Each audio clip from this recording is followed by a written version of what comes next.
Hey everyone, welcome back to my channel. Today we're diving into an invasion build centered around power-stanced thrusting swords. Lately, I've been loving this setup as it offers high burst damage potential and is a lot of fun. First off, let's explore some unique traits of PSTS. Then we'll jump right into some invasions. Here's a legend for the terms I'll use throughout the video. I'll use controller terminology to discuss inputs since they are more recognizable. In Elden Ring patch 1.10, most power stance light weapons with staggered attack chains like axes, curved swords, and katanas have the right-hand portion of the L1 attack, dealing significantly less poise damage than the left-hand follow-up. Therefore, it's not a good idea to use the neutral L1 attacks with these weapons because most players have enough poise to tank and roll out after the first hit. The PSTS L1 chain starts with the left hand and deals 104 poise damage with the first part of the attack.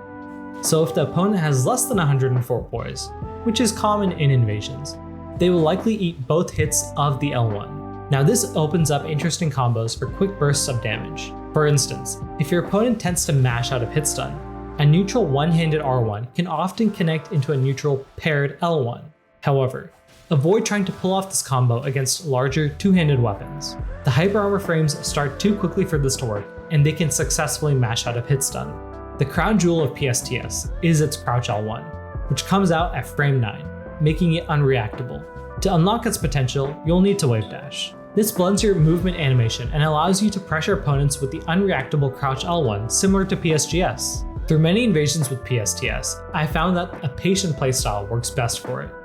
The goal is to create separation between your opponents with hit and run tactics, then capitalize on the one-on-one opportunity. Although the setup can work with any build, Arcane, Int, Faith, Dex, or Strength, I found that I had the best results using Faith. Sacred Blade offers hyper armor, boosts AR, and is a ranged punish, while Flaming Strike can be used as a keep out option to handle multiple opponents. Here are my stats and inventory layout for the Faith build. While you could hyper optimize for just thrusting swords, I instead opted to include a full invasion inventory. However, in the upcoming showcases, I will primarily stick to the PSTS kit, avoiding weapon hard swaps, to let the setup shine without any assistance. As always, if you enjoy my content, please be sure to leave a like, comment, and subscribe. Now, without further ado, let's jump into the invasions. In this first invasion, we start off at the consecrated snowfield, specifically next to the rotten Erdtree avatar. As an invader, it's important to know your surroundings so that you can use the PvE and terrain to your advantage. Here we pop our flask, do a little wiggle, and give them a bow. See, who said invaders can't be honorable? The host immediately starts off with a Dragon Breath, but there's a lot of cover that we can use to block the attack. My goal right now is to test the waters and see how they react. Poke around a bit and try to split them up.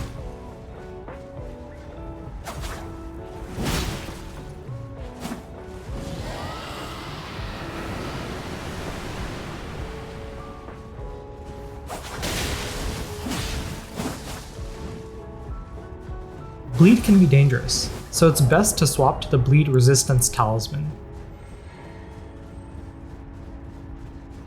There isn't any PvE around here, so I'm trying to kite them over to the avatar. Because they keep aggressing, I swap to my other S-Stock with Flaming Strike and land the full combo.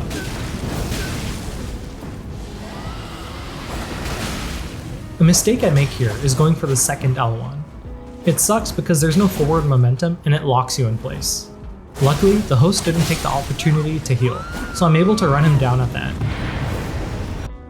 Here we spawn in at Farum Azula. I hear that my opponents are close by and they've probably cleared out most of the beastmen in the area below, so I need to reposition and get out of this location.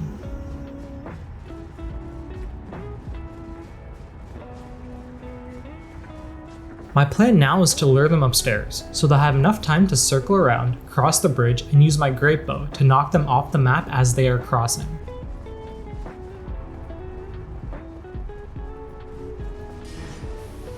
It's going pretty smoothly so far, and I have some valuable intel from this interaction. I need to be careful about the Hand of Mugen, as it can potentially one-shot me.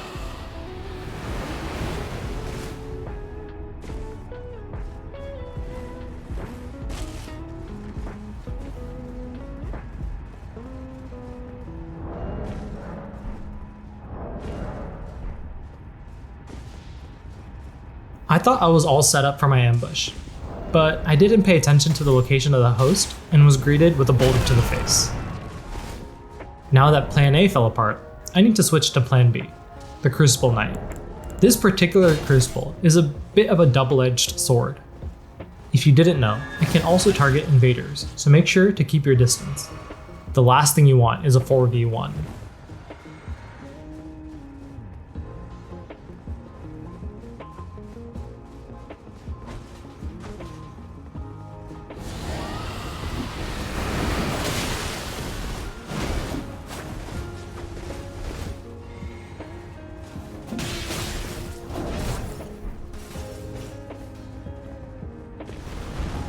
I get a decent opening here, as the Phantom peels off to fight me, while the other two deal with the Crucible. Here you can see one of the downsides of PSTS. It has incredibly poor lateral tracking. Furthermore, I took too much time and the host came over and fired off a waterfowl dance, which clipped me for nearly half my health. As you can see, there's a lot of pressure. At any moment, the Dragon Breath could have staggered me, giving the host enough time to finish me off with the waterfowl dance.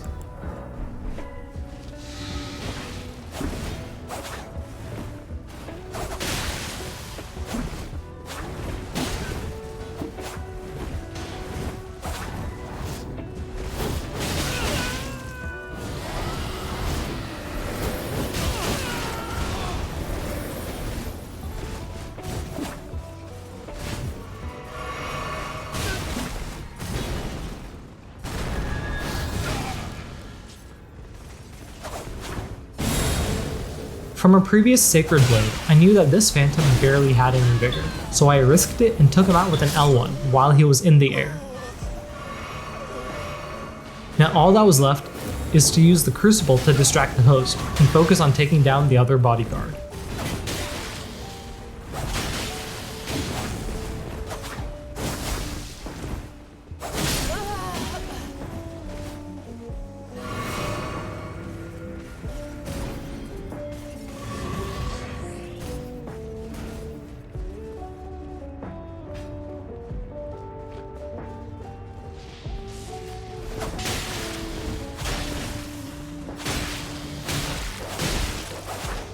It's funny how the 3v1 became a 1v3 at the end.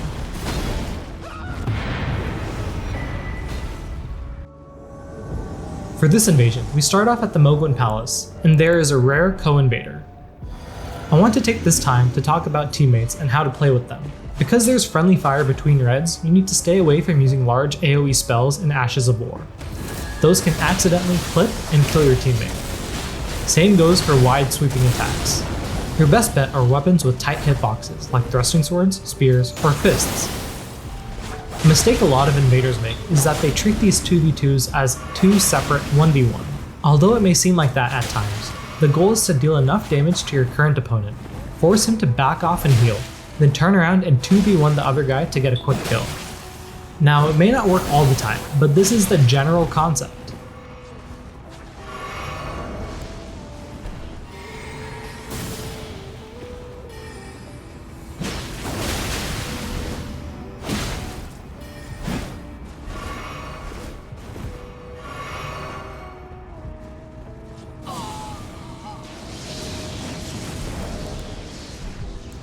Because my teammate and I have disengaged, I take this opportunity to fish for some big fireball damage.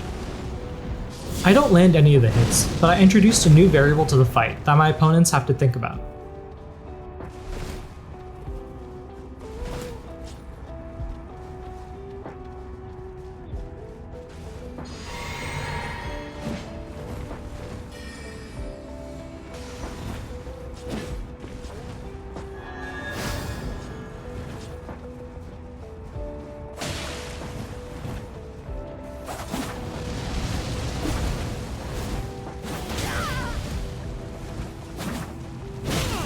Here I was caught in a tricky situation.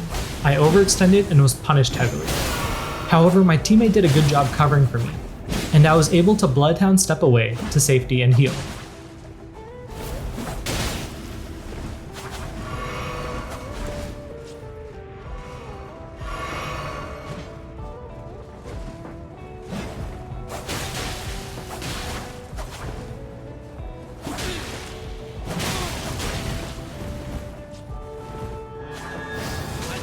Honestly, the MVP of this invasion was the teammate. That was a sick snipe. Now that we killed the Phantom, the only real danger in the ensuing 2v1 is accidentally hitting ourselves.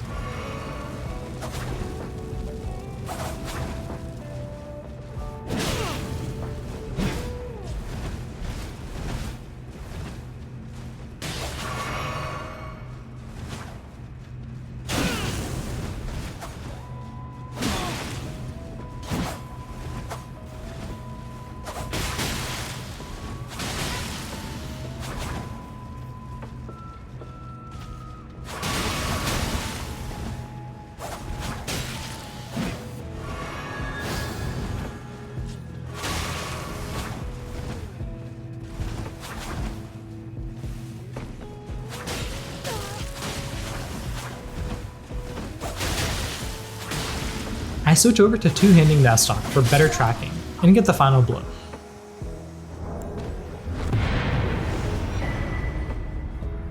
For this final invasion, we start off in Caelid, near the town of Celia. The host is far off, so I tried to red finger, but that didn't work. Hashtag thank you Michael Zaki. Anyway, I swap over to the cat ring to avoid fall damage as I parkour down those tree roots. Honestly, I'm not sure if it was necessary, but since I had it handy, might as well use it to be safe.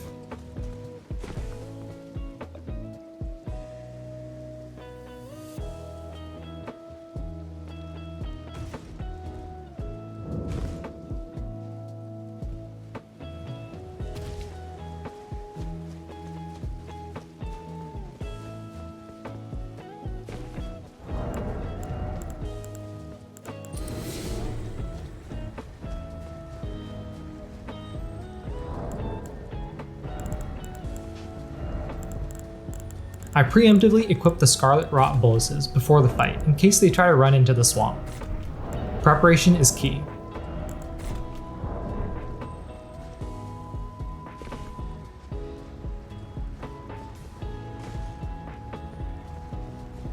Oh no, where could they possibly be hiding? Boop!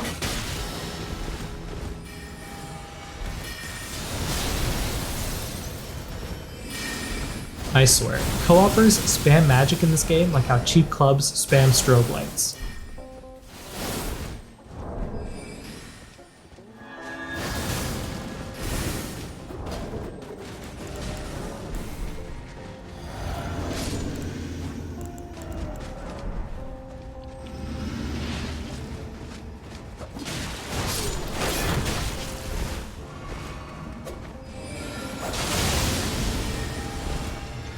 Yeah, this was a mistake. Should have rolled it instead of jumping right into it. But you live and you learn.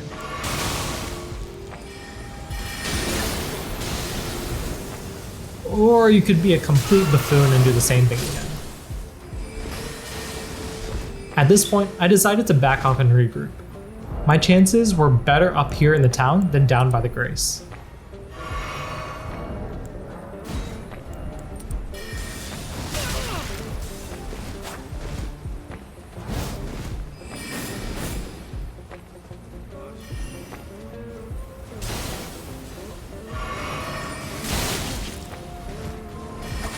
Luckily, that Phantom grossly overextended, and I was able to snipe him with the help of the PvE. Now, onto the host.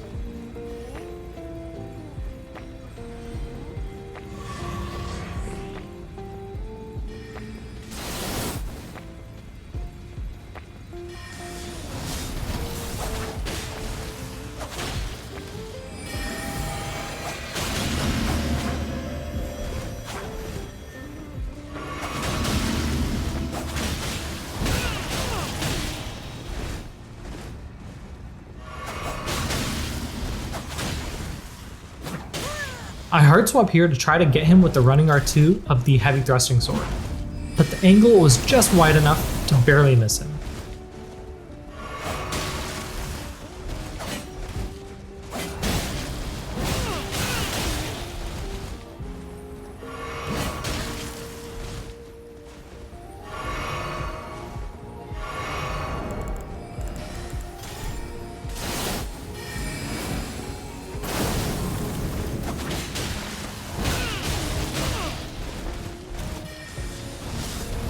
Now after some pokes here and some pokes there, I'm able to land the final blow.